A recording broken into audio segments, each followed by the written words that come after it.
Bonjour mes très chères dames, cette vidéo est réservée uniquement pour les femmes. Je vais parler un petit peu d'un sujet dont on m'a posé pas mal de questions concernant les relations juifs-non juifs, concernant le fait qu'on peut travailler dans un milieu par exemple où on va avoir des collègues juifs, on va avoir des collègues non juifs en tant que personne juive, d'accord? On est juif, on travaille dans un milieu où le patron, les collègues, hommes, femmes ne sont pas forcément juifs. Et donc, il se crée des liens d'amitié, des fois des liens même professionnels, des liens professionnels qui peuvent éveiller une certaine amitié, une certaine, comment dire, un certain lien qu'on ne saurait vraiment définir. C'est pas un lien d'amour, c'est pas un lien de meilleur ami, mais c'est un lien quand même agréable où on va chacun parler et puis témoigner de notre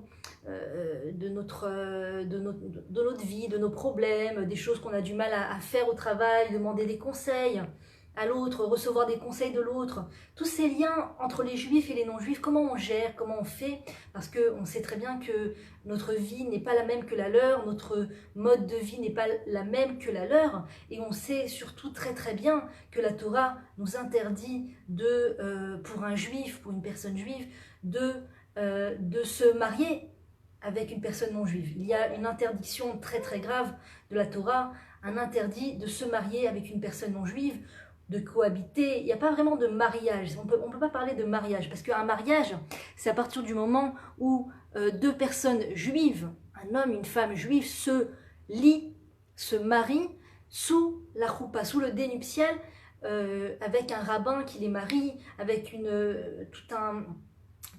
ketouba, c'est-à-dire un acte de mariage juif qui va être signé par les témoins, par le rabbin, etc. Et donc ça, là, il s'agit d'un mariage. Lorsqu'une personne non juive et qu'une personne juive se lie de la manière dont ils ont décidé de se lier, en allant à la mairie, en allant, que Dieu préserve, à l'église, en faisant un genre de petite fête à la maison, et ils décident qu'ils sont mariés, cela ne s'appelle pas un mariage. D'après la Torah ne voit pas du tout ça comme un mariage. Il n'est pas question de mariage, il est question de cohabitation, de cohabiter, et c'est un interdit très très grave de la Torah. La Torah appuie très très très fortement sur le fait qu'on ne doit pas se mêler aux non-juifs, on ne doit pas se mêler, on ne doit pas se marier, se mélanger avec les non-juifs. Nous sommes différents des non-juifs.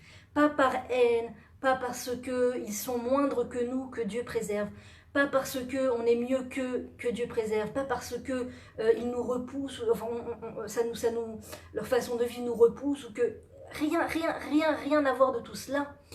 On répète sans arrêt dans toutes les prières qu'on a l'occasion de dire, pour le Shabbat, pour le matin quand on se lève, toutes les prières, tellement de prières que l'on récite, où on dit mon Dieu, tu nous as différenciés de tous les autres peuples, tu nous as différenciés, tu nous as sanctifiés, tu nous as choisis comme peuple, tu nous as tu nous as sanctifiés.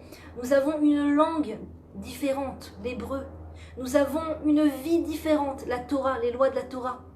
Bien que tous les peuples de la terre sont astreints à respecter la Torah, pas de la même manière que les Juifs. Les Juifs ont un grand nombre de mitzvot, 613 mitzvot, 613 commandements positifs et négatifs, et les non-juifs ont uniquement 7 lois à respecter, dont l'une de ces lois est de reconnaître le Créateur du monde comme l'unique Créateur du monde, comme l'unique personne, l'unique adresse vers laquelle on peut se tourner pour prier, espérer, demander, d'accord? Et d'autres lois qui sont formidables. Cette loi Noachide, donc toute la terre entière est astreinte à croire en le Créateur, en Hachem. Tous les peuples du monde sont astreints à réaliser les sept lois, qui sont des lois plus ou moins simples, c'est pas des choses très compliquées, mais voilà, les Juifs ont 613 commandements positifs et négatifs. Et un Juif ne peut pas se marier avec un non-juif, parce que c'est un lien qui est interdit, c'est un lien qui ne peut pas fonctionner. C'est un lien qui ne peut pas fonctionner. Si on va contre ce que la Torah nous dit de faire, on se lance sur un chemin tortueux, sur un chemin où il ne peut pas y avoir de réussite. Parce que toute la réussite au monde vient d'une seule source, le Créateur. Le Créateur décide d'envoyer la bracha, ce qui s'appelle en hébreu la réussite, la bénédiction. Le Créateur décide d'envoyer la réussite ou pas, à tel endroit ou à tel endroit, chez telle personne, chez telle personne. Quand une personne juive n'est pas un ustensile, n'est pas un tsinor c'est un tuyau, d'accord? Pour pouvoir faire descendre la bénédiction dans ce monde, il faut être un bon tuyau. Il faut être un bon tuyau. La base pour être un bon tuyau, c'est de respecter les commandements de la Torah. Quand on respecte les commandements de la Torah, on devient soi-même, on fait de soi-même un tuyau pour pouvoir recevoir la bénédiction dans sa vie. Pour pouvoir recevoir la bénédiction dans sa vie.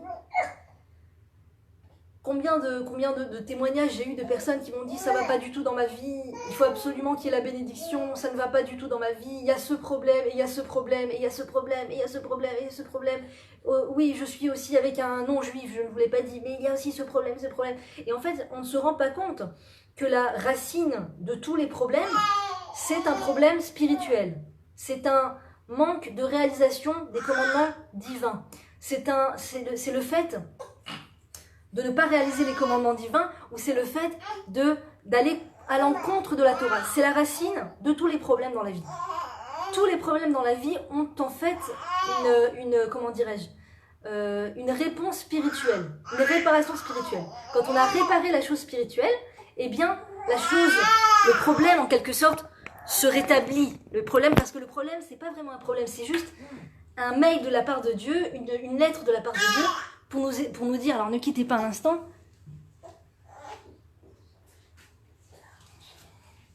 pour nous dire, ma fille, tu n'es pas sur le bon chemin, mon fils, tu n'es pas sur le bon chemin. C'est ça que les problèmes viennent éveiller chez nous.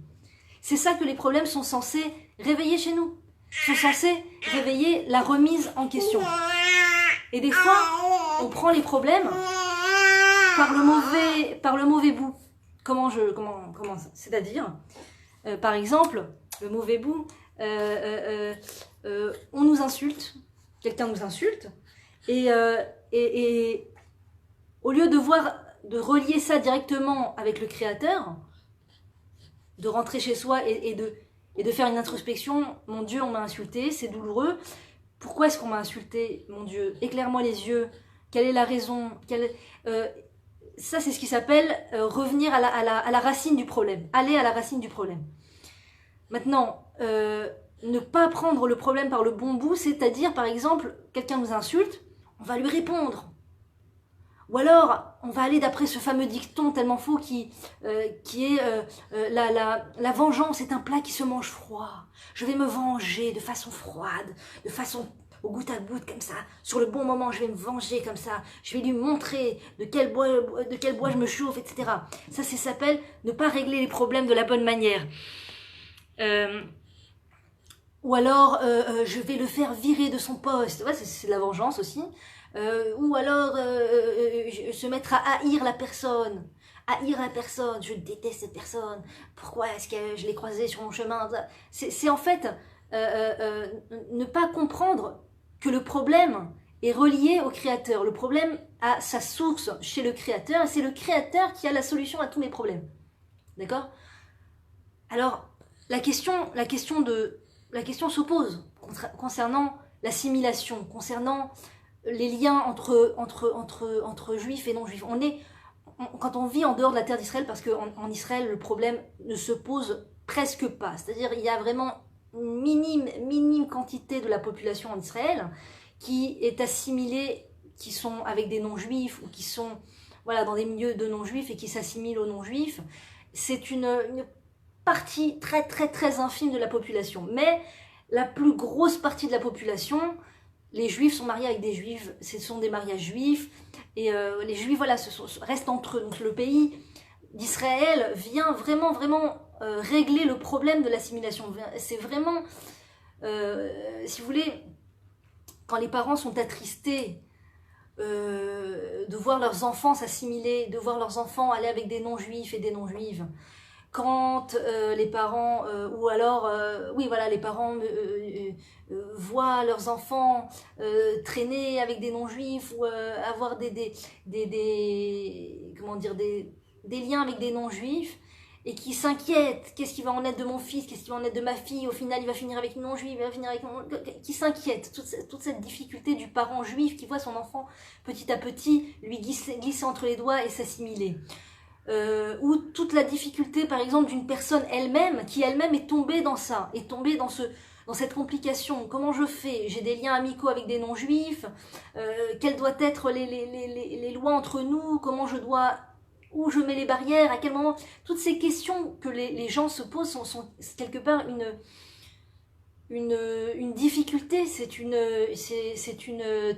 comment dire, une souffrance. Le parent qui voit son enfant aller avec des non-juifs, la personne juive qui se voit dans un milieu non-juif et qui ne sait pas comment mettre les barrières, comment réagir avec les gens.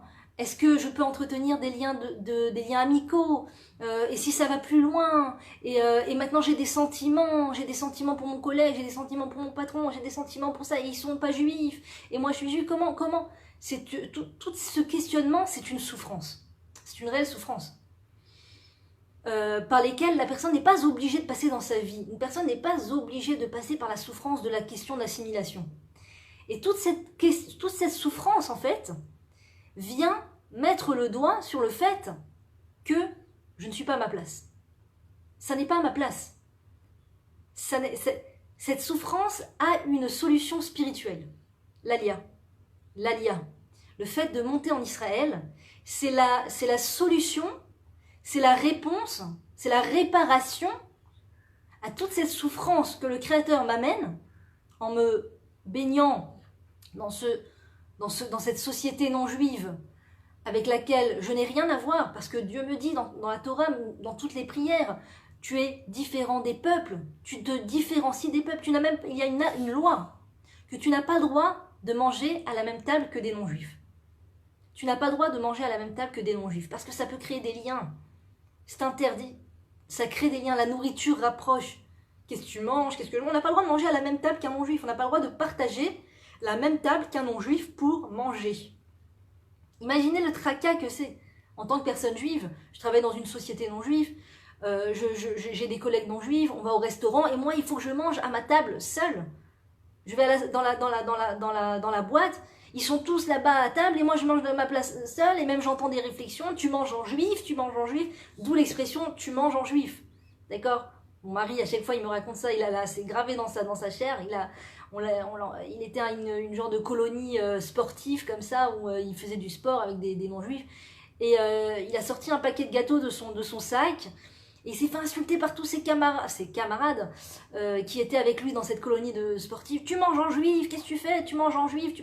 En effet, il est juif, on est juif, donc c'est vrai, il mange en juif, mais imaginez, regardez la souffrance, Nos lois nous font être aux yeux des non-juifs comme des gens de mauvais augure, comme des gens dont on se moque, comme des gens... voilà, si t'es juif, si tu vis comme un juif, on va te faire ressentir et on va se moquer de toi, etc.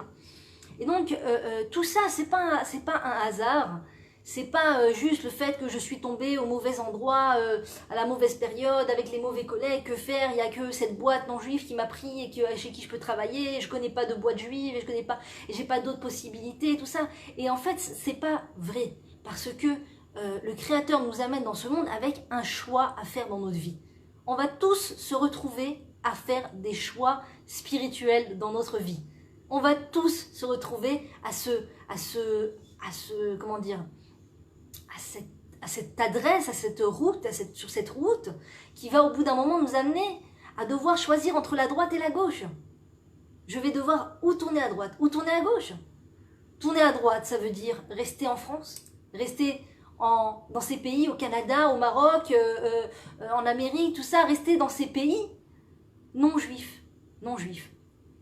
Alors il y a oui, je peux étudier la Torah par internet, je peux aller dans des synagogues, je peux vivre ma vie de juif, je peux aller au supermarché acheter de la nourriture cachère, c'est possible, il y a le mikvé, il y a tout aujourd'hui, il y a tout, c'est merveilleux, il faut venir voir, etc. Il y a tout, mais le danger de l'assimilation reste toujours aussi important. Il ne se réduit pas. Le danger de l'assimilation, dont le chiffre complètement incroyable de 80% d'assimilation en dehors de la terre d'Israël. Le chiffre d'assimilation des pays est d'environ 80% d'assimilation de juifs qui vont avec les non-juifs. Il s'agit, les rabbins parlent d'une seconde Shoah, une Shoah silencieuse. Une Shoah silencieuse, où ce sont les juifs eux-mêmes qui, malheureusement, sans le savoir, se suicident spirituellement, suicident leurs racines juives, suicident leurs cadeaux, leur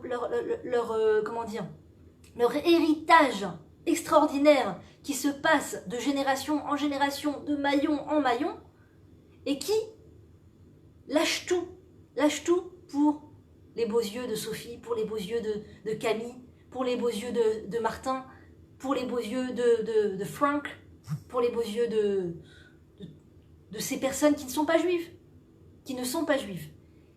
Et quand un juif cohabite avec une non-juive, quand une juive cohabite avec un non-juif, quand une personne juive continue de rester dans ces pays qui ne sont pas faits pour elle, et se met dans ce danger d'assimilation, non seulement elle ne se rend pas service, elle ne rend pas service à ses ancêtres qui ont su passer la Torah de maillon en maillon, elle ne rend pas service à son peuple entier, parce que quand il manque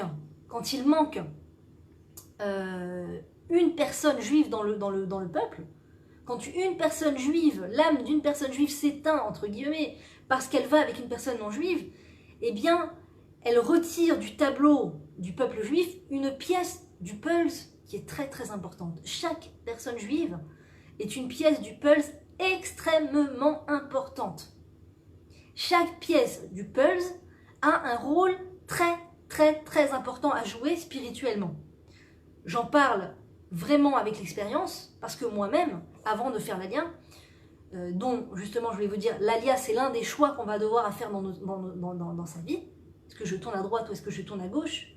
Chaque personne dans sa vie, chaque personne juive pour la plupart, va devoir avoir cette question à se poser. Est-ce que je fais l'Aliyah? Est-ce que je monte en Israël? Et pour ceux qui naissent en Israël, me direz-vous, eh bien, ils ont aussi la question à se poser. Est-ce que je reste en Israël? C'est pas évident. Il y a beaucoup d'Israéliens qui naissent en Israël, qui se posent la question. Est-ce que je vais en Inde? Est-ce que je vais faire un petit tour en Amérique? Est-ce que je vais... Chaque personne juive au monde, en plus du fait de se voir poser la question « Est-ce que tu veux recevoir la Torah ?», on va aussi lui poser la question « Est-ce que tu veux vivre en Israël ?» Et c'est à nous de faire le choix. Et c'est bien sûr le meilleur choix à faire. C'est le bon choix à faire. Le bon choix à faire. J'en parle vraiment avec l'expérience parce que il y a de cela 20 ans environ, j'habitais donc en France. J'étais dans une école laïque.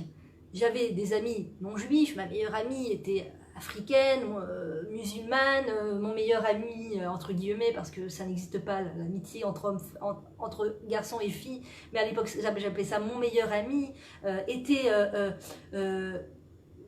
à moitié juif. C'est ce qu'il m'a dit, oui je suis juif, mais pas autant que toi. J'ai mis un peu de temps à comprendre, jusqu'à que je comprenne que sa maman n'était pas juive, donc il n'était pas du tout juif. Comme un enfant qui naît d'une mère non juive n'est pas juif du tout, à 100%, pas à 50%. On n'est pas à 50% juif ou non juif. On est à 100% juif ou à 100% non juif. Si on est d'une mère juive, on est à 100% juif. Si on est d'une mère non juive, on est à 100% non juif. Donc il était à 100% non juif, mais lui-même pensait qu'il était juif. Il avait en effet un nom de famille juif. D'ailleurs, quand je l'ai rencontré, je me souviens, je lui avais demandé son nom de famille. Et il m'a dit son nom de famille. Je lui ai dit, t'es juif? Enfin, un juif dans cette école laïque? T'es juif? Il m'a dit oui. Il était content de me dire oui, mais en vérité, voilà, il n'était pas juif. J'ai compris, moi, par la suite, qu'il n'était pas juif. Et donc, j'étais entourée de ce milieu non juif. Et, ben, forcément, je vivais avec eux. Je faisais ma vie avec eux et je vivais comme eux, etc. Bien sûr, on n'allait pas à l'école le Shabbat, on n'allait pas à l'école le samedi, d'ailleurs il n'y avait pas l'école. Et ma mère s'est battue, que Dieu la bénisse, s'est battue pour nous faire garder le Shabbat à la maison. Mais il m'est arrivé une fois, par exemple, où le professeur de musique nous a dit que chaque enfant qui a chez lui un instrument de musique fasse venir chez lui un élève de la classe qui n'a pas d'instrument de musique pour qu'ensemble vous puissiez faire vos devoirs de musique. Créer une mélodie ou jouer une mélodie ou je ne sais pas quoi. Et moi, en l'occurrence, j'avais un piano, un genre de piano électrique. Et Foued, mon ami musulman qui n'avait pas de piano, est venu chez moi et on s'est enfermé dans la chambre et on a commencé à faire nos devoirs de musique, à jouer la musique et tout ça. Et là, mon père est arrivé, quand il a ouvert la porte et qu'il m'a vu avec cette personne, il a failli s'évanouir, ma maman m'a vu, elle a failli s'évanouir et ensemble, ils ont dit, il faut qu'on fasse quelque chose pour changer ça. Ça ne va pas du tout, il y a un problème. Il y a un problème, notre fille est juive, on lui a donné quand même une éducation juive, elle ne peut pas finir avec un nom juif, c'est pas possible. Ça leur a été vraiment insupportable comme idée, et c'est là où, Dieu merci, Shalom Vach et Liat Var sont rentrés dans notre vie, ces anges qui font venir tellement de juifs de France en Israël. Ça s'appelle Alia de groupe sur internet, sur Facebook, vous pouvez les trouver, Alia de groupe. Mes parents ont été à un Shabbat de séminaire, c'est une longue histoire. Au final, ils ont décidé de faire l'Alia et on est monté en Israël. Et juste avant de partir, le temps que on a préparé nos affaires, on a fini l'année scolaire, on a préparé notre cadre, comme ça s'appelle, pour déménager, tout ça. Juste à la fin de l'année, juste avant de partir, on m'avait présenté un garçon non juif, malheureusement, avec qui, voilà, il voulait sortir avec moi et moi j'ai dit pourquoi pas. Et non, au début j'ai dit non, t'es pas juive, moi je suis juive. Et puis il m'a commencé à me convaincre, mais tu sais, ma mère est pro-juive, elle va à toutes les manifestations pour Israël et tout ça. Il m'a convaincu et j'ai décidé, d'accord, qu'on pourrait être petite amie, qu'on pourrait sortir ensemble. Malheureusement, très très mauvais choix. Mais je ne savais pas exactement dans quel piège je me lançais. Et heureusement, quelques jours après, on montait en Israël. Dieu merci, il y a 20 ans de ça. Et Dieu merci, j'ai rencontré un homme juif, je me suis mariée avec un homme juif, nous avons des enfants à 100% juifs bien entendu. Et tout ça pour vous dire que si j'étais restée là-bas, si mes parents n'avaient pas fait ce choix crucial, si moi-même, que Dieu préserve, parce que des fois les parents font le choix de monter en Israël, mais l'enfant lui-même peut très bien à un âge décider de retourner en France. J'aurais pu décider de retourner en France, je me souviens, il y avait une période où je faisais beaucoup d'allers-retours comme ça, parce que la France, parce que là j'étais très très nostalgique de la France et de Paris et de mes amis et tout ça. Mais petit à petit en faisant ces voyages, je me rendais compte à quel point c'est vraiment deux mondes, quoi.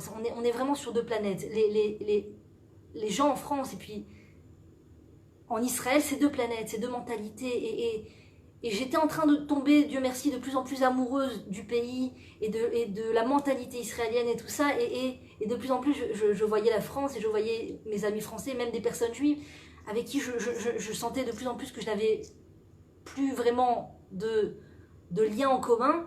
Et de plus en plus, il m'est apparu clair que ma place est en Israël. Depuis, ça fait des années que je ne suis pas repartie, que je ne suis pas sortie d'Israël. Et donc, j'ai décidé de ne plus sortir d'Israël parce que je suis consciente du danger. Je suis consciente du fait que si mes enfants ont une maman qui n'est pas très claire, qui est entre deux chaises, qui la France, la Bretagne, l'Amérique, le Canada, c'est des pays géniaux, et puis regarde cette photo, regarde ce paysage incroyable, c'est l'Inde, et regarde cette photo incroyable, c'est la Chine et tout. Si les enfants voient que leur maman s'extasie devant des paysages en dehors d'Israël, eux-mêmes en viendront à se dire peut-être que ma place n'est pas là. Peut-être que ma place est ailleurs, peut-être que ma place est en dehors d'Israël, et alors j'ouvre la porte à l'assimilation à mes enfants, je mets mes enfants dans une situation de danger, et donc j'ai raté une occasion de comprendre où est ma place. Et en l'occurrence, tout ça pour vous dire que quand je vous dis que quand il manque un juif un maillon, quand un juif n'est pas un maillon fort, c'est-à-dire qu'il a accepté son judaïsme, il a accepté de mettre en pratique les lois que la Torah nous astreint à mettre en pratique, qu'il a accepté son héritage, d'accord, il embrasse son héritage, il est content de son héritage. quand le juif n'est pas dans cet état d'esprit et qu'il est plus dans un état d'esprit, on est comme tout le monde, il faut se mêler, on n'est pas obligé de tous vivre en Israël, si la Gola existe, c'est donc il faut bien la peupler, et donc on se met dans la gueule du loup à mettre ses enfants en danger d'assimilation, et donc il manque des pièces au puzzle dans ces cas-là. Tous ces gens qui n'acceptent pas leur héritage, qui n'acceptent pas le fait que la terre d'Israël est là pour eux, pour les accueillir, et qu'ils ont leur place en Israël, et que c'est là où leurs enfants seront sauvés de l'assimilation, c'est comme des pièces du puzzle qui manquent. Et si en l'occurrence, je ne suis rien du tout, ni aujourd'hui, ni je ne suis rien, d'accord? Mais voilà, si je n'avais pas fait cette démarche de me réconcilier avec mon héritage spirituel et géographique, je ne serais pas là en train de vous parler. Je ne serais pas là, je serais dans un bistrot du coin à Paris en train de parler avec Foued et puis avec Fatima, et puis je serais mariée avec Franck, et puis nous aurions des enfants qui s'appelleraient Pierre-Paul Jacques, et puis c'est tout, et puis je vois pas le problème, et puis je vois pas pourquoi est-ce qu'on devrait être juif, bon, je suis né juif, c'est un détail, mais voilà, ça ne me concerne pas, et puis il faut vivre avec son temps, et puis il faut vivre avec les gens, et puis tu peux pas vivre en autarcie, et puis les collègues, et le patron, et voilà, c'est comme ça qu'on tombe dans ce grand piège, de cette Shoah silencieuse, où les Juifs vont en dehors de la terre d'Israël, ce qui n'est pas du tout le cas en Israël. En Israël, c'est vraiment la dynamique inverse, mais en tout cas en dehors de la terre d'Israël, c'est une dynamique d'extinction des feux, extinction de ces dernières familles qui ont voilà des enfants en dehors d'Israël et qui voilà voient avec beaucoup de douleur leurs enfants avoir des liens d'amitié avec des non-juifs et tomber amoureux. Et vous savez, quand une personne tombe amoureuse, elle ne se contrôle pas. D'accord? L'amour, c'est très dur à contrôler, l'amour. Les sentiments d'amour, c'est très dur à contrôler. Quand tu tombes amoureuse d'une personne non juive, ça arrive sans s'y attendre. Ça arrive sans crier garde. On ne se rend pas du tout compte qu'on est sur le chemin de tomber amoureuse d'une personne non juive. Et quand l'amour est là, comme on dit, l'amour rend aveugle. Aveugle. La personne, tu peux lui expliquer qu'elle est juive, que ça ne va lui apporter que des complications, qu'elle ne se rend pas service, qu'elle ne rend pas service à cette personne non juive, parce qu'elle n'aura pas la bénédiction dans sa vie. Elle n'aura pas la bénédiction dans sa vie. Quand une personne juive va avec une personne non juive, la bénédiction ne peut pas descendre. La bénédiction vient du Créateur. Si on va à l'encontre des lois du Créateur, la bénédiction ne peut pas tomber. C'est un chemin de complication. Sur le moment, on ne voit pas la complication. L'amour est tellement au rendez-vous, on voit la vie en rose, il est tellement charmant, il a des qualités que même les juifs n'ont pas, il sait parler aux femmes, il sait mettre en valeur toutes les qualités que je décèle, il sait me parler comme il faut, il connaît mes goûts, on est sur la même longueur d'onde, je me suis jamais sentie autant en osmose avec une personne, j'ai le cœur qui bat la chamade chaque fois que je le rencontre, le fait d'évoquer son nom, l'amour rend aveugle, l'amour rend aveugle. L'amour, c'est un très beau sentiment, heureusement que ça existe justement pour être le ciment entre un homme et une femme juive, qui vont construire une famille juive. Et quand une personne juive se retrouve dans ces endroits géographiques où elle est en grand danger d'assimilation, malheureusement, tous ces sentiments d'amour que Dieu a mis en elle pour qu'elle puisse créer une maison juive vont justement déborder, vont justement se mettre en place au mauvais endroit, avec la mauvaise personne. Et du coup, ça ne va être qu'une source de complications dans sa vie, de souffrances dans sa vie inutiles, des choses par lesquelles elle n'aurait pas dû forcément passer. Des complications avec cette personne, avec les gens autour, des souffrances, des sentiments, des émotions difficiles, négatives, des complications, des coups dans la tête, quelqu'un qui l'a insulté, qui lui a parlé comme ça et machin et tout, des souffrances, beaucoup de souffrances inutiles par lesquelles la personne ne serait pas passée si elle avait choisi le bon chemin que Dieu lui demande de choisir. Mais on a le libre arbitre, bien sûr. Dieu nous demande de choisir. Dieu a créé le bien, il a créé le mal. Dieu a créé les choses vers lesquelles il veut qu'on aille, et Dieu a créé aussi les choses vers lesquelles il veut qu'on n'aille pas, vers les choses vers lesquelles il veut qu'on se retienne d'aller. Et c'est exactement pour la raison pour laquelle ces choses existent, ces choses interdites, pour qu'on se retienne d'y aller, pour que l'on se retienne de tomber dans le piège. Et là, ça nous est compté comme un très très grand mérite. Très très grand mérite. Je peux rester en France, je peux faire ma vie en France, je peux construire ma boîte, je peux avoir des relations extraordinaires avec les gens qui m'entourent, et malgré tout, je vais décider de me lancer vers l'inconnu, d'aller vers ce pays que je ne connais pas, dont je ne connais pas forcément la langue, dont je ne connais pas forcément la mentalité, dont tout est nouveau pour moi, il faut que je refasse tout, et que je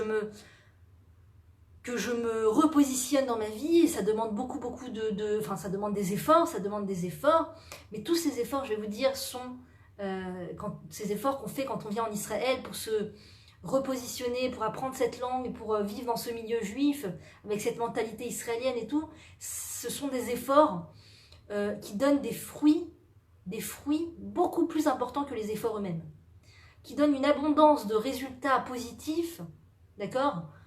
Quand je vous dis ça, que les efforts que l'on fait pour faire l'Alia sont ceux qui vont nous apporter des résultats et des fruits dans la vie délectables d'une manière qu'on ne peut même pas imaginer, je ne le dis pas parce que je l'ai lu dans un livre ou parce que je l'ai entendu dans un cours de Torah. Je le dis tout simplement parce que je me sers de ma propre vie pour témoigner de ce qui se passe quand une personne juive, je me sers de ma propre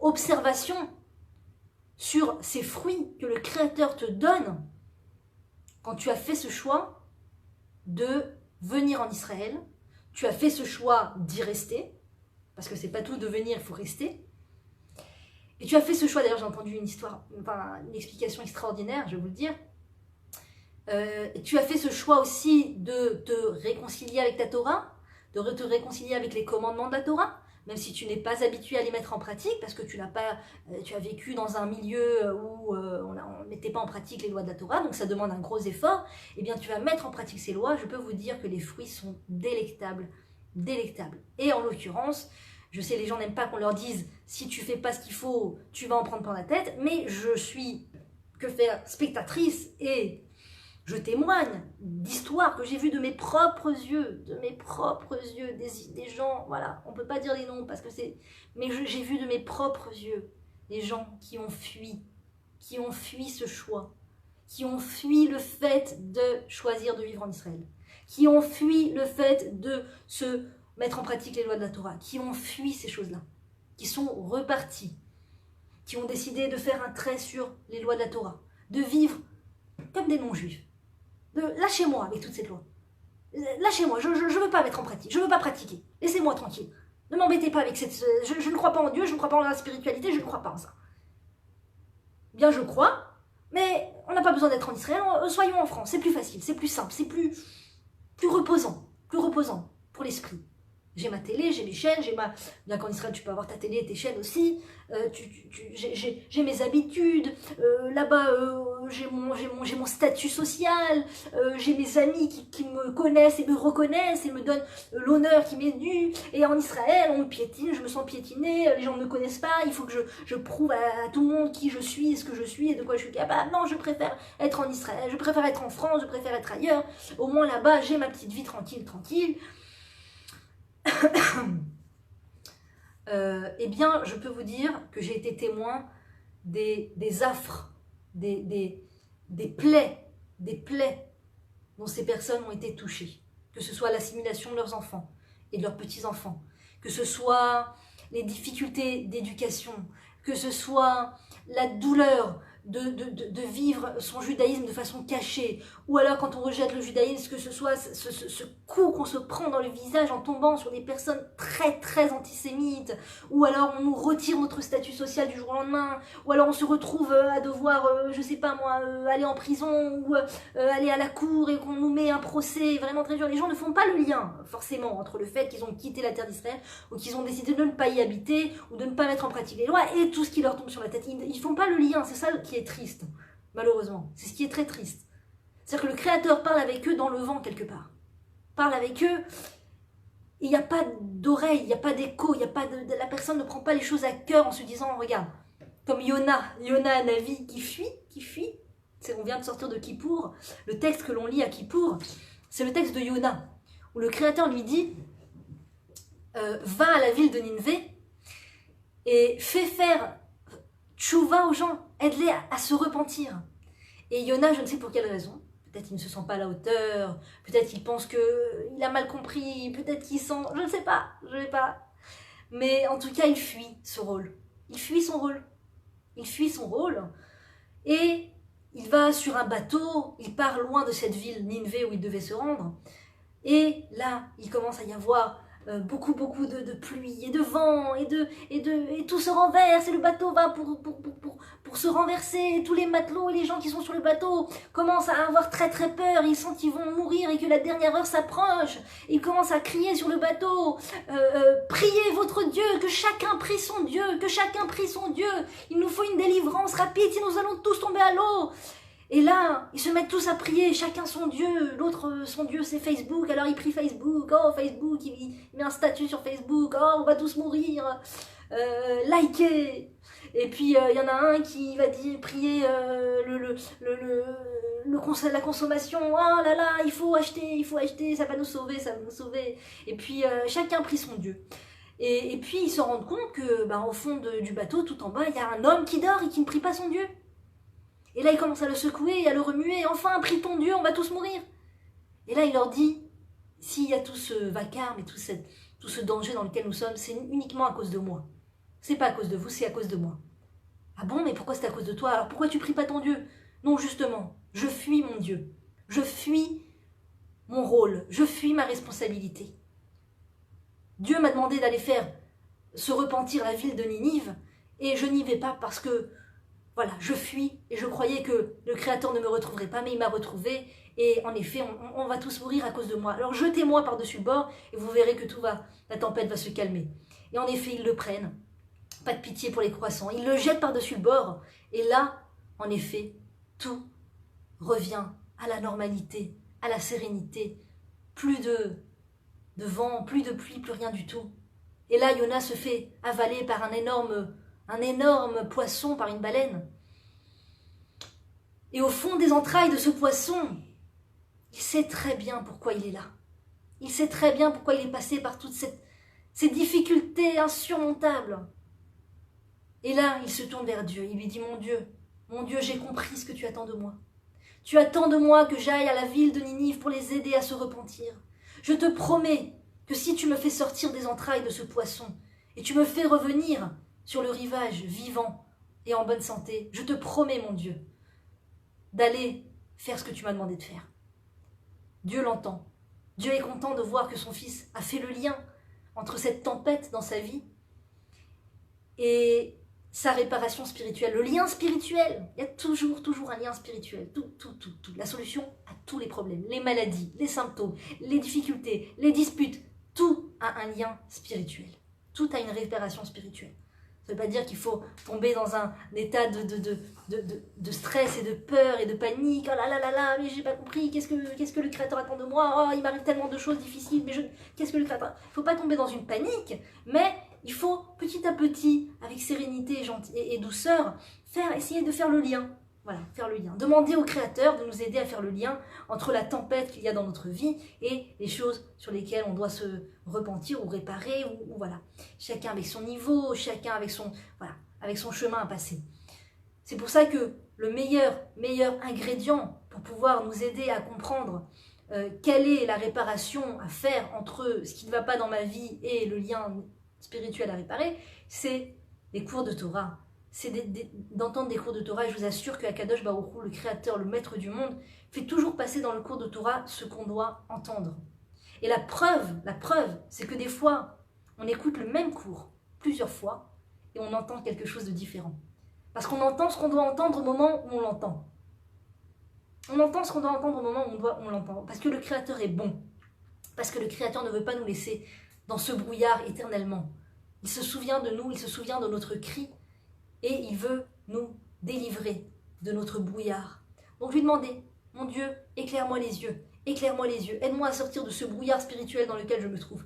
Aide-moi à sortir de ce brouillard et de comprendre ce que tu attends de moi. Parce que la sérénité est tout à fait accessible dans ce monde. Elle est tout à fait accessible, mais pas forcément de la manière dont on le croit en allant écouter des tutos sur YouTube pour savoir comment arriver à la sérénité. Mais en écoutant des cours de Torah uniquement.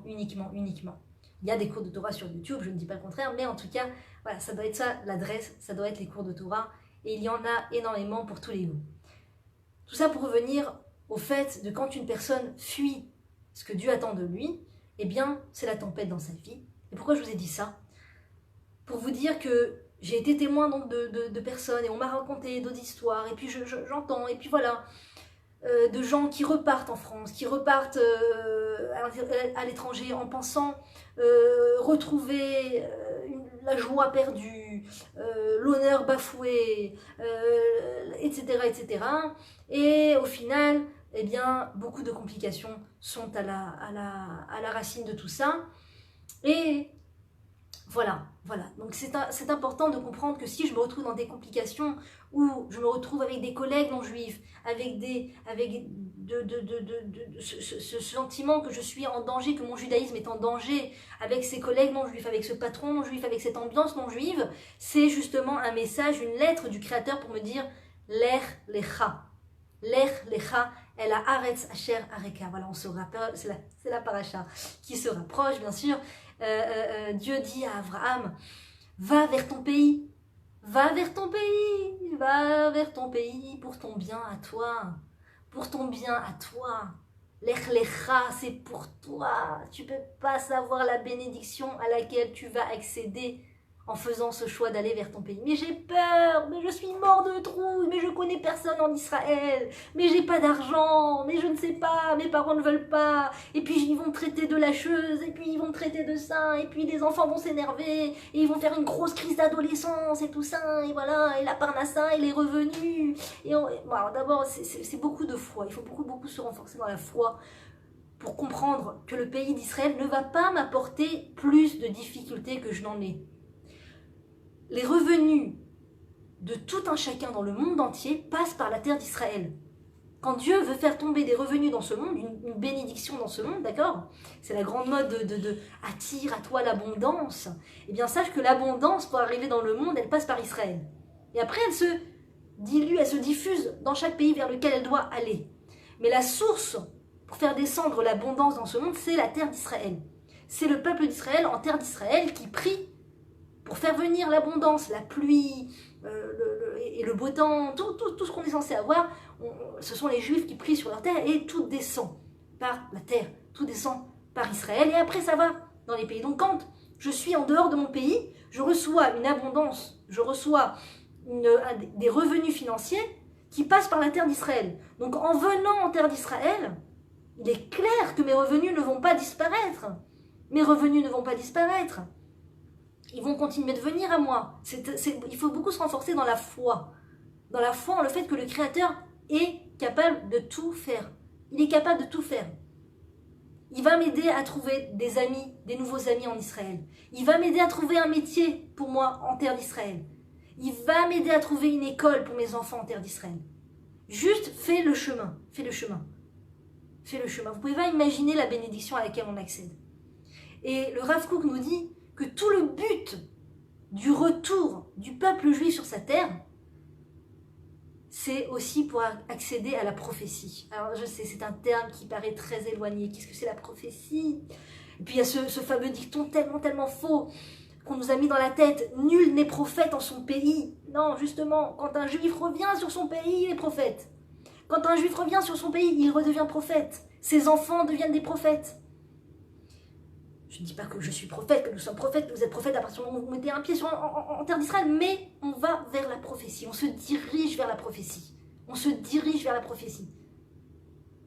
On se dirige vers la prophétie. Comment vous expliquer? Je ne suis pas la seule. J'entends énormément des femmes qui témoignent de ça, de personnes qui témoignent de ça. On parle de Divrei Torah, on parle de Torah, et on se met à parler de la paracha de la semaine, sans avoir prévu le coup. Je n'ai pas prévu le coup, je parle de la paracha de la semaine. Comment c'est possible? Si c'est pas un pourcentage de la prophétie qui revient. on revient vers la prophétie. Et nos enfants sont des prophètes en Israël. Un juif, un prophète juif, ne peut pas prophétiser en dehors d'Israël. C'est-à-dire que s'il a un pied en terre d'Israël et un pied en dehors de la terre d'Israël, je crois, si je ne me trompe pas, que la loi, la halakha, c'est qu'il ne peut pas prophétiser. En tout cas, s'il a les deux pieds en dehors d'Israël, c'est clair qu'il ne peut pas prophétiser. Donc quand un juif revient vers sa terre, il revient vers ce privilège extraordinaire qui s'appelle la prophétie. Et je vous assure que ça vaut tous les cinémas du dimanche. Même en Israël, il y a le cinéma de toute façon. Mais quand on s'imagine que le cinéma, c'est que sur les Champs-Élysées, que en France, que machin et tout, et les films et machin, et la Fnac et Sephora, machin et tout, arrête, je peux pas, c'est trop dur. Eh bien, je t'assure que d'abord, il y a tout en Israël, tout a été importé, tout a été importé en Israël. Tu peux tout trouver, tous les produits, tous les machins, tout. C'est un melting pot de consommation de produits. Bien qu'on revient pas, on ne va pas en Israël pour la consommation, mais en l'occurrence, la consommation s'y trouve à un niveau très très développé. Il y a tout. Il y a les macarons, il y a les croissants à la française, les trucs, les machins. Si vous entendez des gens se plaindre, oui, mais c'est pas comme les macarons la durée. Oui, mais c'est pas comme le croissant de chez machin. C'est pas vrai. Ce n'est pas vrai. C'est faux. C'est faux. Les choses sont extrêmement goûteuses en Israël. Il y a de tout. On peut tout trouver. Et Dieu a prévu de nous donner notre de la même manière que quand on arrive en Israël, on a des droits en tant que Olé Hadash, en tant que nouvel arrivant, on a des droits, on reçoit une bourse d'argent, on reçoit des choses, on reçoit des choses. Eh bien, il y a aussi le cadeau, et principalement le cadeau d'Hachem. Quand les gens ils veulent comment dire, faire la différence entre les droits qu'ils reçoivent en France et les droits qu'ils reçoivent en Israël. Ils veulent comparer. Oui, mais en France, regarde, ils te font un calcul précis, d'accord, de chez le comptable. Regarde tout ce que je touche en France. Je touche ça, les allocations, les machins, l'aide pour l'accouchement, 6 mois de congés payés, machin, ça, ils te sortent tout précisément. Alors qu'en Israël, regarde, il y a ça et il y a ça, et c'est tout. Et quoi de plus? C'est tout. Eh bien, sache qu'il y a aussi le cadeau d'Hachem. Il y a aussi le cadeau d'Hachem. Ça rentre pas par le comptable. Le comptable, il va pas te dire « et le cadeau d'Hachem, bien sûr hein ». Non, le cadeau d'Hachem, c'est quelque chose qu'on ne peut pas photographier, qu'on ne peut pas imprimer, qu'on ne peut pas envoyer en WhatsApp. Le cadeau d'Hachem, c'est un pack extraordinaire que tu reçois la bénédiction en Israël, que tu ne reçois pas en dehors d'Israël. Tu vas ressentir des réjouissances, tu vas ressentir des niveaux de sérénité, des niveaux de sentiment d'être en osmose avec l'endroit où tu te trouves. Tu vas recevoir et vivre des choses ici que même avec toutes les aides de France, tu ne les aurais jamais vécues en France. Tu ne les aurais jamais reçues en France. Ça s'appelle les cadeaux d'Hachem. Les cadeaux d'Hachem que tu reçois en tant qu'Olé Hadash ou Olé Vatik, que tu sois nouvel arrivant ou ancien arrivant, tu les reçois de la part du Créateur. Même quand tu nais en Israël, tu les reçois aussi. Et maintenant, il faut savoir qu'il y a des niveaux d'âme. Le Rav Ben Arosh nous explique, au nom de, peut-être du Rav Kook, je ne sais pas, nous explique qu'il y a des niveaux d'âme. Il y a des niveaux plus ou moins élevés. Le niveau le plus bas, c'est une personne qui naît en dehors de la terre d'Israël, qui vit en dehors de la terre d'Israël et qui décède en dehors de la terre d'Israël. C'est le niveau le plus bas. Il y a le niveau de la personne qui naît en dehors de la terre d'Israël, qui vit en dehors de la terre d'Israël et qui décède en dehors de la terre d'Israël et qu'on ramène pour l'enterrer en Israël. C'est un niveau plus élevé.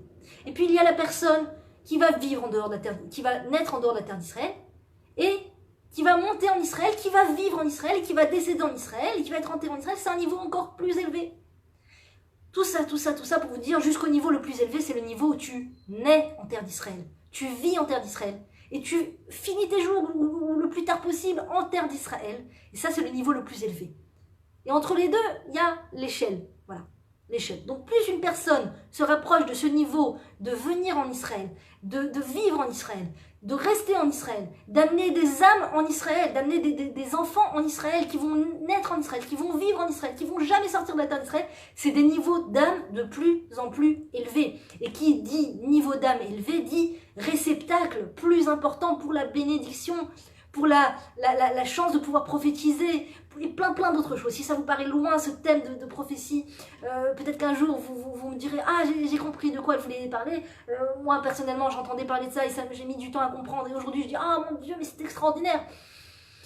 Donc, c'est des choses, des sentiments et des émotions et des ressentis qu'on vit qu'en terre d'Israël. Donc, voilà, tout ça pour revenir au fait de cette souffrance, de tout ce questionnement. Qu'est-ce que je fais avec les collègues non juifs? Qu'est-ce que je fais? Ne vous posez pas trop de questions à ce niveau-là. Montez en Israël et il y a beaucoup de belles surprises qui vous seront réservées et beaucoup de complications qui vous seront évitées. Et faites confiance en le Créateur du monde. Il a réservé pour vous votre place où vivre, votre place où travailler, un travail pour vos enfants, une réalisation pour vos enfants, un conjoint juif pour vos enfants. Un conjoint juif pour vos enfants, ça n'a pas ça n'a pas son égal. Ça n'a pas son égal. Avoir des petits-enfants juifs, vous savez, comme c'est réjouissant et c'est formidable. Et tu sens que tu es venu dans ce monde et que tu as rempli ton rôle. Tu as rempli ton rôle, le schéma Israël qu'on répète tous les jours. Tu parleras à tes enfants et tu leur expliqueras et tu leur raconteras combien il faut se marier avec des juifs. Et donc quand tu réalises ça, t'as l'âme qui est satisfaite. Tu as mis en pratique le schéma Israël. Tu es monté en Israël. Tu as fait ce choix de venir en Israël. Et pour revenir à cette explication extraordinaire, quand on nous dit, à un moment, Moshe dit aux explorateurs, quand le peuple juif est sorti d'Égypte et qu'ils sont dans le désert, et qu'ils attendent d'entrer en Israël, mais qui commencent à s'inquiéter. Et si la terre n'est pas bonne? Et si elle est mauvaise pour nous? Et si elle nous réserve de mauvaises surprises, inattendues? Et là, il demande à Moshe d'envoyer des explorateurs pour aller sur la terre d'Israël, pour explorer, regarder s'il n'y a pas d'ennemis, si c'est pas trop difficile, comment se préparer, tout ça. Imagine c'est dur et tout. Imagine Dieu n'est pas avec nous. Bon, comme si que Dieu va nous faire sortir d'Égypte pour nous laisser dans le désert, 40 ans. Vivre dans le désert. Allez, vas-y, monte tes synagogues dans le désert, vas-y, crée les mikvés dans le désert, vas-y. On n'est pas sorti d'Égypte pour rester dans le désert. On est sorti d'Égypte pour monter en Israël. Bon, alors ils envoient les explorateurs.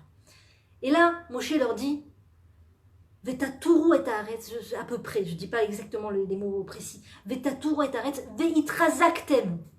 Veitrazaktem. Vous allez monter en terre d'Israël. Vous allez aller en terre d'Israël. Et vous allez explorer Taturu. Vous allez explorer. Veitrazaktem. Et vous vous renforcerez. Vous vous renforcerez. Alors qu'est-ce que ça veut dire, vous vous renforcerez? Est-ce que ça veut dire, on nous dit souvent que fais l'alia uniquement si c'est dans un but de t'élever spirituellement. Si tu n'as pas prévu de t'élever spirituellement, il vaut mieux rester en dehors d'Israël. Si tu n'es pas sûr que tu vas t'élever spirituellement, il vaut mieux rester en dehors d'Israël. D'abord, il faut savoir que alia, le mot alia, ça veut dire monter. Monter. Ça veut dire qu'à partir du moment où tu montes en Israël, le fait de monter en Israël, c'est une montée spirituelle. Tu n'es pas encore dans un kollel, tu n'es pas encore dans une yeshiva. Tu montes en Israël, aliyah, ataolé, tes pieds se trouvent en terre d'Israël, tu es déjà à un niveau beaucoup plus élevé spirituellement.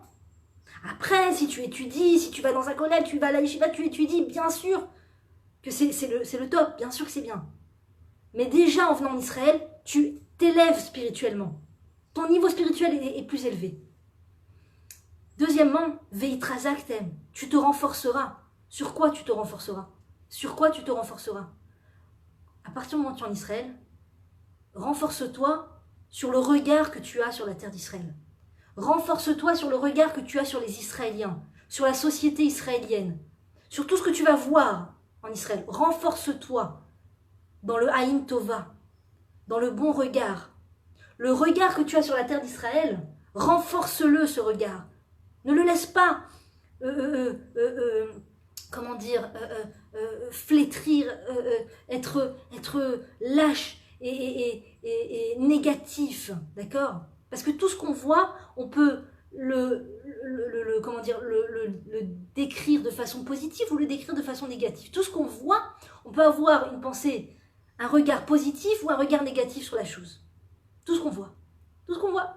Je vois un enfant jouer avec un ballon, je peux me dire, Oh là là, quel petit chenapan celui-là, quel voyou. Très certainement, il a dû voler ce ballon à un autre enfant. Bien sûr, bien sûr. Et puis les parents, ils sont jamais responsables. Ils s'occupent pas de leurs enfants. C'est vous les parents? Votre enfant a un ballon dans les mains. À qui ça appartient? À qui ça appartient hein? C'est exactement ce qui m'est arrivé hier. Mes enfants jouaient avec des chats et on s'est fait hurler dessus parce que... enfin, vous laissez vos enfants crier sur des chats. Bon, bref, peu importe. Et donc, on peut voir les choses négativement. Bien, on peut voir un enfant avec un ballon et se dire « Quel ange! Mais quel ange ce petit enfant! Regarde, quelle naïveté! Regarde quelle merveille! Il joue avec un ballon, comme si ce ballon c'est de l'or, comme si ce ballon c'est tout pour lui. Regarde comme il est satisfait de son sort. Regarde comme il est heureux avec son ballon. Regarde comme il n'est pas là, en train de déçu de ne pas avoir autre chose qu'un ballon. Il faut apprendre de cet enfant, quelle merveille! Donc ça s'appelle un regard positif sur les choses. Tu peux venir en Israël et voir les choses avec un regard négatif. Oh les Israéliens! Oh les Israéliens! Ils sont comme ça, et puis voilà, et puis ils tiennent pas la porte, et puis on n'a pas les mêmes goûts, et puis on n'a pas les mêmes façons de voir les choses, et puis on n'a pas la même mentalité, et puis voilà, les magasins, regarde, voilà, et tout ça. On peut avoir un regard négatif sans arrêt, et puis on peut avoir un regard positif. On peut avoir un regard positif. Waouh, Dieu merci, regarde les Israéliens, ils sont simples. Ils sont anav, comment on dit anav? Ils sont humbles, ils sont différents. On dit en Israël, miwa chacham alomed mikol adam, qui est la personne intelligente, celle qui apprend de tout un chacun. Quand tu viens en Israël et tu n'as que du négatif à dire sur les Israéliens, c'est que quelque part, peut-être que tu n'es pas une personne intelligente. Parce qu'une personne intelligente doit apprendre de chaque personne. Donc si tu crois qu'il n'y a rien à apprendre des Israéliens, ben peut-être que quelque part c'est que que c'est le contraire. Forcément qu'il y a à apprendre des Israéliens. Forcément qu'il y a à apprendre des Israéliens. Forcément. On peut tout faire. Et je vais vous dire, le regard qu'on a sur la terre nous le rend. La terre nous le rend. Si je me travaille, parce que oui c'est un travail, c'est vrai, pour regarder les choses positivement. M'extasier des fruits et des légumes qui poussent sur les arbres, dans la rue. M'extasier de cette unité, de cette spécificité des Israéliens, du peuple juif en sa terre. Waouh! Waouh! Un jour, le Rav Ben Arosh a dit, quand tu es dans un embouteillage en Israël, et que tu es nerveux parce que tu dois arriver d'un endroit à l'autre, oh, c'est pas possible, quand est-ce que ça va s'arrêter cet embouteillage? Oh, j'y avais pas prévu, c'était pas... Ouvre la fenêtre et dis-toi, oh, un embouteillage de juifs. Cet embouteillage, c'est que des juifs, presque. Pour la plupart, c'est des juifs. Que Dieu préserve, il y a 70 ans, c'était l'embouteillage que Dieu préserve pour aller vers les fours crématoires. Oh, un embouteillage de juifs vivants, bien portants, en bonne santé. Dieu merci, Dieu merci. La fumée qui sort des pots d'échappement, c'est pas de la fumée que Dieu préserve de cendres de corps morts, c'est de la fumée de voitures animées, d'une énergie, d'aller d'un endroit à l'autre pour construire le pays et faire encore des choses plus merveilleuses dans ce pays qui n'a que 70 ans. Regardez le miracle, la main du Créateur. C'est un pays qui est au-delà de la nature, qui ne va pas d'après les lois de la nature. Paris, 2000 ans de vie. Non, pardon. Paris, 5000 ans de vie. Madrid, je crois, 2000 ans de vie. Jérusalem, Israël, le pays d'Israël, 70 ans de vie. L'État d'Israël, 70 ans de vie. La terre d'Israël a toujours existé. L'État d'Israël, 70 ans de vie. Venez voir les gratte-ciel et le pays extraordinaire que c'est. Ne vous arrêtez pas sur des petits détails à toujours chercher la mouche et le truc qui va pas. D'ailleurs, une personne qui a trop un mauvais regard chronique sur les choses, en général, les portes d'Israël ne s'ouvrent pas à lui. Je m'excuse, mais c'est vrai, il faut travailler son regard. Il faut avoir une aptitude à voir les choses positivement. Une aptitude à décrypter les choses positivement. À voir le positif qu'il y a dans la chose. Et cette aptitude m'ouvre les portes d'Israël. Et quand j'arrive en Israël, cette aptitude, veitrazaktem, renforce-toi dans l'œil positif sur le pays d'Israël. Et ça va t'apporter la bénédiction en Israël. C'est ça qui va t'ouvrir les portes en Israël. C'est un regard positif sur les gens, sur le pays, sur les constructions, sur la mentalité, sur la culture, sur tout. Un regard positif. C'est pas facile. C'est tous les jours un travail. Et on peut tomber des fois, avoir un mauvais regard. Et se reprendre. Se reprendre. Le principal, le plus important, c'est de ne pas parler contre la terre d'Israël. De ne pas dire des choses négatives sur la terre d'Israël. C'est la faute des Meraglim. C'est la faute que les explorateurs, malheureusement, ont fait quand ils sont venus en Israël. Ils ont vu le pays, ils ont cherché les défauts, ils ont cherché ce qui n'allait pas, ils se sont inquiétés vainement de choses qu'ils ont vues. C'est une faute qui a coûté très très très très cher au peuple juif et jusqu'à maintenant on paye le prix. Donc il faut faire attention de ne pas dire des mauvaises paroles sur le pays, de ne pas écouter et croire les gens qui disent des mauvaises paroles sur le pays. C'est l'interdit de la médisance est aussi grave sur la terre d'Israël que sur les Juifs. Voilà mes très chères dames, donc j'espère que Dieu nous aidera à voir l'importance et la gravité du moment et à quel point c'est le moment culminant maintenant pour faire le pas, de venir en Israël, faire ses valises et venir en Israël et ne pas s'inquiéter, on va trouver ce qu'on a à trouver. Il y a beaucoup d'aide aujourd'hui. Il y a Kalita qui est un site, si vous tapez sur internet, une association qui aide les juifs en Israël à trouver un travail, à faire des démarches, d'études, de traduire, tout ce qu'ils ont besoin de traduire en français. Bref, ils aident énormément, Kalita. Et puis il y a aussi ADG, Alia de groupe sur Facebook, qui aide à faire l'Alia. Il y a peut-être d'autres personnes qui aident, mais je ne sais pas exactement. En tout cas, c'est une aide vraiment, vraiment formidable. Moi, j'ai ma belle-sœur, que Dieu la bénisse, qui a fait son Alia il y a 2 ans, comme ça. Et Kalita l'ont beaucoup rassurée et aidée sur des choses sur lesquelles elle s'inquiétait par rapport professionnellement, par rapport au travail. Ils l'ont beaucoup rassurée, ils lui ont expliqué à quel point ils pourraient l'aider dans ses démarches. Et donc, je me souviens qu'elle m'a dit, ça me rassure de savoir qu'il y a Kalita qui pourront toujours m'aider à faire de la pub là, à traduire ça, machin. Et donc voilà, aujourd'hui, il y a beaucoup, beaucoup d'aide. C'est une période propice, comme il est dit dans les prophètes et dans la Torah. C'est la période où Dieu fait revenir son peuple avec des cadeaux, lui donne envie de venir en Israël. Il y a des périodes où c'était beaucoup, beaucoup plus difficile de monter en Israël. Il fallait être vraiment, vraiment très, très, très, très idéaliste pour monter en Israël et y rester. Aujourd'hui, ça demande moins d'idéalisme parce que la terre procure tellement de bienfaits matériels et à tous les niveaux. Et puis aussi, surtout, ce bienfait spirituel extraordinaire de se diriger vers la prophétie, d'avoir des enfants juifs qui naissent en Israël, ce niveau d'âme très très élevé, et ne pas avoir à se poser toutes ces questions. Qu'est-ce que je fais avec les collègues non juifs? Qu'est-ce que je fais avec les amis non juifs? Est-ce que j'ai le droit d'avoir un lien amical avec une personne non juive? Ces questions ne devraient même pas être posées par des personnes juives parce que c'est évident qu'une personne juive ne doit pas se mêler avec les non juifs, mais que quand elle est en dehors de la terre d'Israël, et bien justement la réparation à la racine, c'est de venir en terre d'Israël. À très bientôt mesdames, n'hésitez pas à partager.